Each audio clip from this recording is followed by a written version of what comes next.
สบายดีพี่น้องมื้อนี้อยู่หัวอยู่สวนคือเก่าเด้อมื้อนี้แม่ยายหงสิพามาเลาะสวนบ่ไหว้เนาะเลาะสวนนี่มันลงโดดถ้ามีดกะว่าสิไปปัวต้นทุเรียนต้นนี้บัดกลับไปอีกห้าบ่เห็นเนาะก็เลยว่าเฮ็ดไอเดียให้เพิ่นซะแต่ละต้นมันจริงสำบายตัวนี้ของเราจะมีอยู่4พันธุ์เนาะสิมี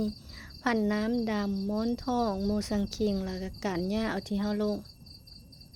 เฮ็ดไอเดียให้เมิดแล้วก็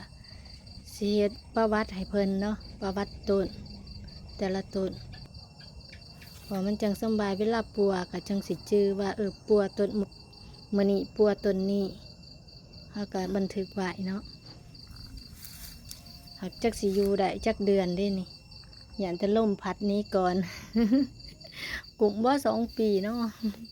ไอดีนี่ขอบใจเด้อขอบใจที่ติดตามนี่กะเดือน11 2025เนาะครบหอม1 ปี 7 เดือน